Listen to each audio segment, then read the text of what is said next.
1967年5月6日，新蒲崗塑膠花廠工人因為不滿被剝削，所以同資方對抗，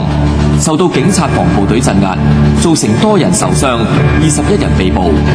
之後左派工會主席同工人代表到警署請願，亦都被捕。就係咁揭開咗67年暴動嘅序幕。